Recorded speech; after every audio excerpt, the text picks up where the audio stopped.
ఇక్కడ నిలువ పెట్టిన దేవాలయ సమయం ఇచ్చిన పాస్టర్ గారికి, కూడి వచ్చిన సంఘస్థానికి దేవుని పేరిట వందనాలు చెల్లిస్తున్నాను.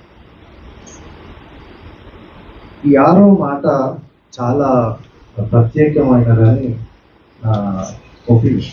ఎందుకు అంటే ఒక మాటతో మనము రక్షింపబడిన వారము ఆయన. ఒకవేళ ఈ మాట కనుక క్రీస్తు వారు పలికి ఉండకపోయి ఉంటే మనకు రక్షణ అనేది దొరికేది కాదు.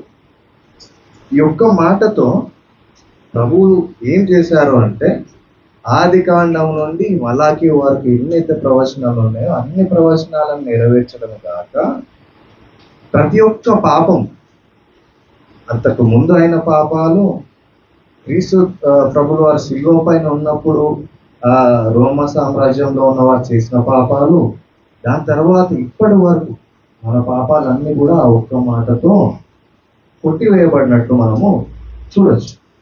ఆది కాండము 3వ అధ్యాయం 15వ వచనం చూసినట్లయితే,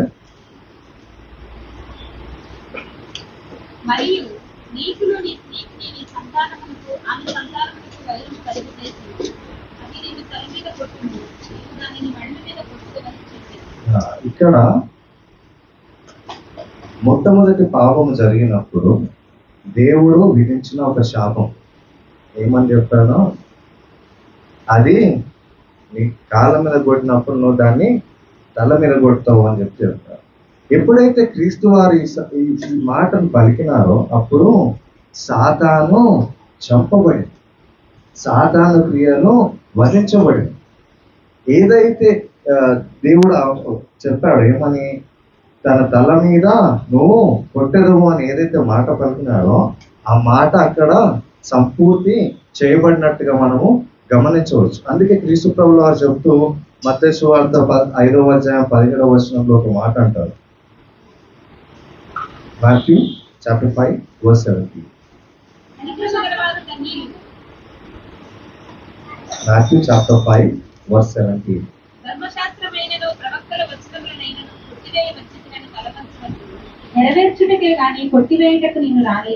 ఇక్కడ క్రీస్తు ప్రభువు వారు ఏం చెప్తున్నారు, ధర్మశాస్త్రాన్ని నేను కంప్లీట్ చేయడానికే, ఆ ప్రాపసెస్ ని కంప్లీట్ చేయడానికి మాత్రమే నేను వచ్చిన, దాన్ని కొట్టివేయడానికి కాదు, కానీ దాంట్లో ఉన్న ప్రాపసెస్ అన్ని కూడా కంప్లీట్ చేయడానికి వచ్చినాం. ఈ ప్రాపసెస్ అన్ని ఎప్పుడు కంప్లీట్ అయినాయి, ఎప్పుడైతే క్రీస్తు ప్రభువు వారు ఒక్క మాట సమాప్తము, ఫినిష్డ్ అనే వర్డ్ మాట్లాడినారో అప్పుడు ఆ ప్రాపసెస్ అన్ని కూడా ఫుల్ఫిల్ అయినట్టు మనము గమనించవచ్చు. రెండోదిగా మనం చూసినట్టయితే ఎప్పుడైతే క్రీస్తు ప్రభువు వారు ఈ మాట మాట్లాడినారో అప్పుడు మన పాపాలకు ప్రాయశ్చిత్తం అనేది కలిగింది. ఏదైతే మన పాపాలకు వెల చెల్లించబడవలసి ఉందో ఆ వెల క్రీస్తు ప్రభువు వారు ఈ మాట మాట్లాడినప్పుడు ఆ వెల చెల్లించబడినట్టుగా మనము గమనించవచ్చు. కొలసీలకు రాసిన పత్రిక 2వ అధ్యాయము 14వ వచనంలో, మరియు అపరాధముల వలనను శరీరమందు సున్నతి పొందకు ఇండుట వలనను మీరు మృతులై ఉండగా దేవుడు వ్రాతరూపకమైన ఆజ్ఞల వలన మన మీద రుణముగాను మనకు విరోధముగాను ఉండిన పత్రమును మేకులతో సిలువకు కొట్టి దాని మీద చేవ్రాతలు తుడిచివేసి మనకు అడ్డము లేకుండా దానిని ఎత్తివేసి మన అపరాధములన్నింటినీ క్షమించి ఆయనతో కూడా మిమ్మల్ని జీవింపజేసింది. ఇక్కడ పౌలు గారు క్లియర్ గా ఏం చెప్తున్నారండి, దేవుడు సిలువకు మన అపరాధములన్నీ కొట్టి ఉన్నాడు, మేకులతో కొట్టి ఉన్నాడు. ఈ మేకులతో కొట్టిన ఈ అపరాధములన్నీ ఎప్పుడు ఫుల్ఫిల్ అయినాయి, అపరాధములన్నీ ఎప్పుడు మేకులతో కొట్టబడినాయి అంటే ఎప్పుడైతే ఈ సమాప్తమైనది అనే వర్డ్ మాట్లాడినారో అప్పుడు మాత్రమే అది కంప్లీట్ గా నెరవేర్చబడినట్టుగా మనము చూస్తాం. అదే రీతిగా అది పౌలు గారు హెబ్రీయులకు రాసిన పత్రిక 10వ అధ్యాయము 4వ వచనం చదువు.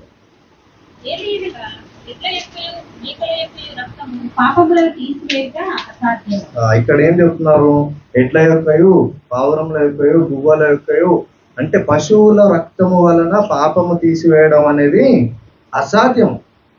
ఈ అసాధ్యమైన పనిని దేవుడు తన రక్తము ద్వారా సాధ్యముగా చేశాడు. అదే అధ్యాయంలో 14వ వచనం చదవండి ఒకసారి.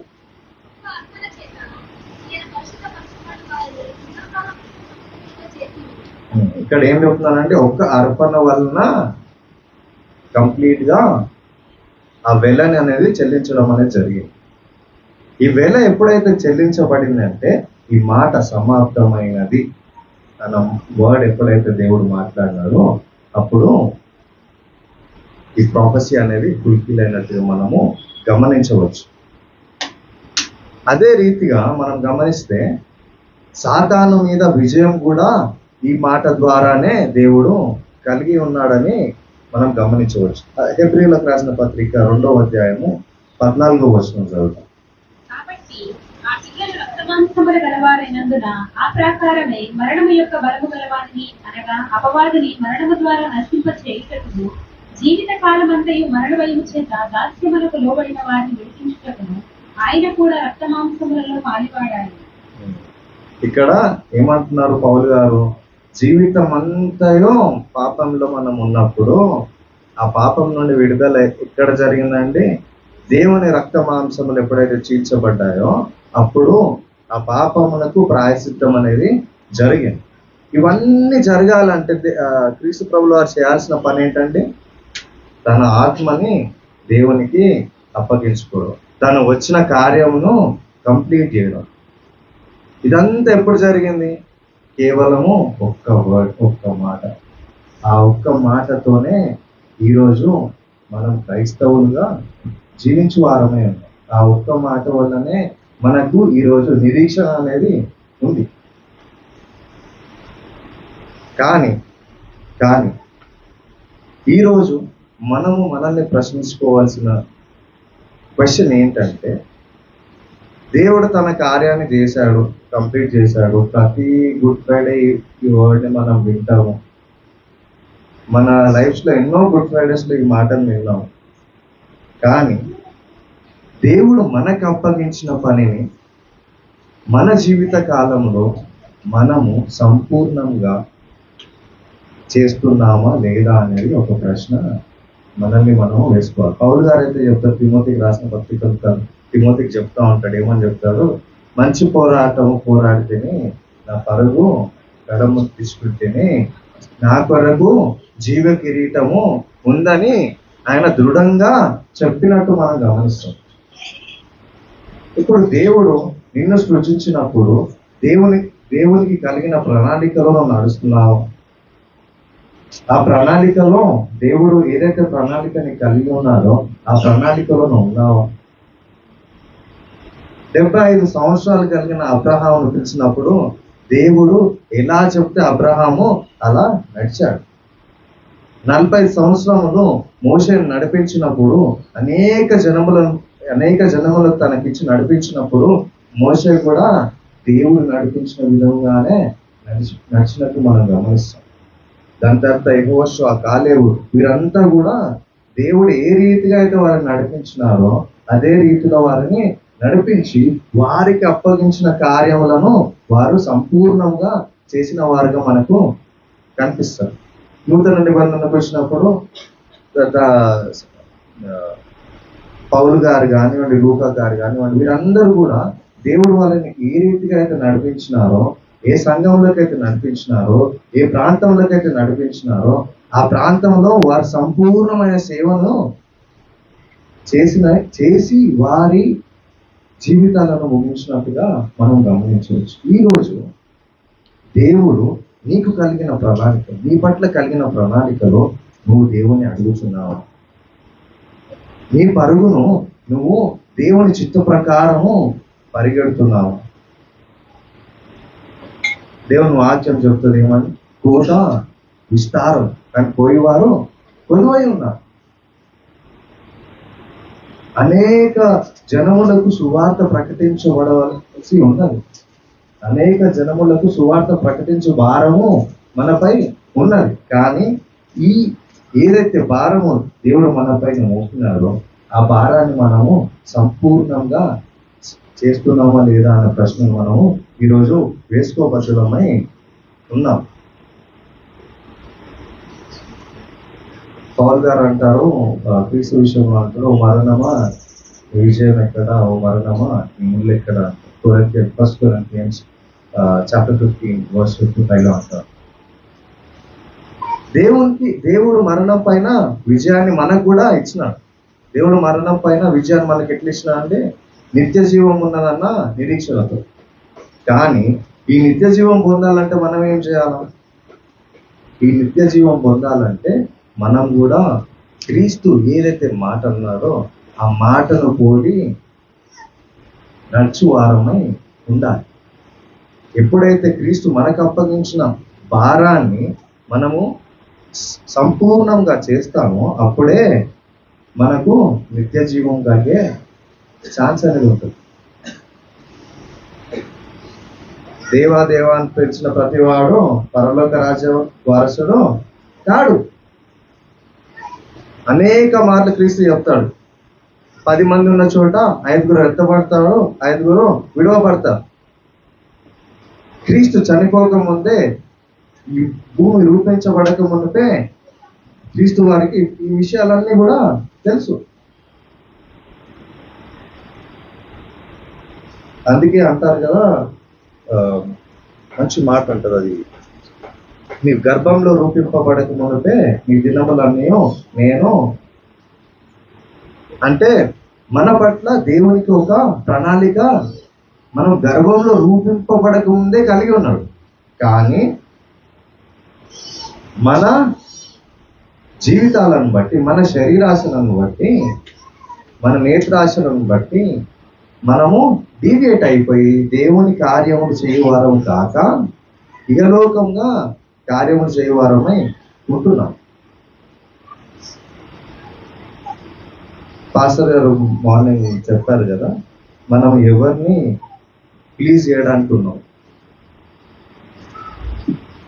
ఆ రోజు పిలాతు జనములను సంతోషపరచుకోవడంగా ఉన్నారు. ఈరోజు మనము ఎవరిని సంతోషపరచవరంగా ఉన్నామని చెప్పి ఒక ప్రశ్న పాస్టర్ గారు ఇస్తున్నారు. ఈరోజు మనము కూడా అనేకులను సంతోషపరచడానికి మాత్రమే ఈ లోకంలో ఉన్నారు. కానీ దేవుడు ఏమంటున్నాడండి, మనము క్రీస్తును పోలిన వారంగా ఉండవలసిన వారమై ఉన్నాం. ఆయన తండ్రి తనకు అప్పగించిన పనిని సంపూర్ణముగా చేసిన తర్వాతనే తన ఆత్మని అప్పగించుకున్నాడు. క్రీస్తు మన పట్ల కలిగిన ఆలోచనలు మనకి అసలు తెలియదు. అది చేయడం అనేది తర్వాత విషయం. కానీ మన ప్రణాళిక, దేవుడు మన కొరకు కలిగిన ప్రణాళికనే మనకి తెలియదు. ఎందుకు అంటే దేవుడితో మనము మాట్లాడేవారంగా లేదు, దేవుని వాక్యంను మనము చదువువారంగా లేదు. నామకార్థపు క్రైస్తవులుగా ఈరోజు మనము ఈ లోకంలో ఉంటున్నాము గనక మన ప్రణాళిక ఏంటో మనకి తెలియదు. ఇప్పుడు నీ ప్రణాళిక నీకు తెలియనప్పుడు నీవు ఈ సమాప్తమైనది అని నీ జీవితంలో ఏ రీతిగా అనగలుగుతావు? ఒకవేళ ఈ సమాప్తమైనది అని మనం అనలేకపోతే నిత్య జీవంలో ఉంటామన్న నిరీక్షణ ఎక్కడ?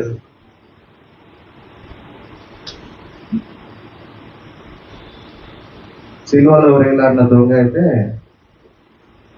ఒక్క క్షణంలో నిత్య జీవాన్ని పొందినాడు. కానీ మన జీవితము ఎప్పుడు ఎండ్ అవుతుందో మనకు తెలియదు. మన దినములు లెక్కించడం మనకు తెలియదు. పోనీ రేపు చనిపోతామంటే ఇవాళ మారుమనసు పొందే ఛాన్స్ ఉందా అంటే అలా కూడా లేదు. అందుకోసం మనం ఏం చేయాలా?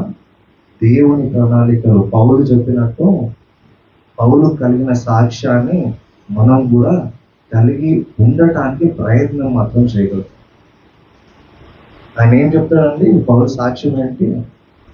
నేను క్రీస్తును పోలి నడుచుకున్నాను, మీరు నన్ను పోలి నడుచుకోండి అని చెప్తారు. ఈరోజు మనం క్రీస్తుని పోలి నడిచి వారమై ఉన్నాము. అనేక గుడ్ ఫ్రైడే ఆరాధనలో అనేక మాటలు మనం విని ఉన్నాం. అన్ని మాటల్లో ఒక మాట అయినా మనం పాటించే వారంగా ఉన్నాము. ఒకవేళ లేకపోతే జాగ్రత్త పడవలసిన సమయం.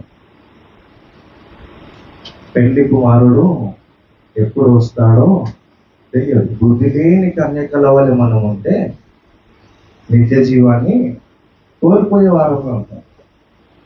బుద్ధి గల కన్యకల వల్ల ఉన్న వారికి మాత్రమే నిత్య జీవం. ప్రార్థన అనే సిద్ధపాటు మన జీవితంలో లేకపోతే మనం ఎన్నటికీ కూడా దేవుణ్ణి చూడలేం. ఆ విడవబడ్డ వారిలోనే మనము ఉండిపోతాం. ఆయన చెల్లించిన వెలకి వాల్యూ లేకుండా పోతుంది. మన పాపముల కొరకై శిలువ మరణం పొందినాడు, కానీ మన వెల చెల్లించినప్పటికీ ఆయన మన పట్ల ఉన్న ఉద్దేశాలను మనము నెరవేర్చు.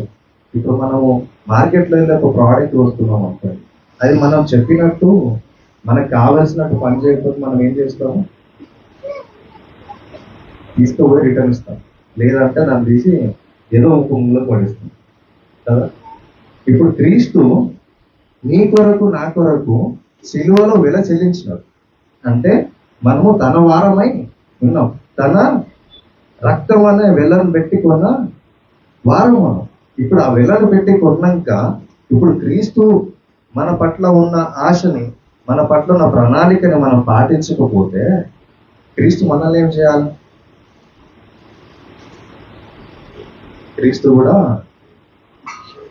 మనల్ని పక్కన పెట్టు. ఇక్కడ ఏదైతే సమాప్తమైనదన్నో అప్పుడు క్రీస్తు ఇంకొక కాంటెక్స్ట్ లో చెప్తాడు, నీ బ్రతుకు సమాప్తము అయినది. ఏ రీతిగా అయితే ఆదాము నవ్వను ఏదైనా వనం నుంచి త్రోసివేయబడ్డారో అదే రీతిగా పరలోక రాజ్యంలోని మనం కూడా త్రోసివేయబడ్డాం. అటువంటి జీవితం మనకు దూరంగా ఉండాలని మనము ప్రయాసపడాలి. పౌలు వంటి సాక్ష్యము మన జీవితంలో ఉండటకు మనము ప్రయాసపడాలి. దేవుడు మన పట్ల కలిగిన ప్రణాళికను సమాప్తము చేసే ప్రయాస మనం పడవలసిన వారమే. అటువంటి గొప్ప కృప దేవుడు మనందరికీ కలిగజేయండి. ఆమేన్.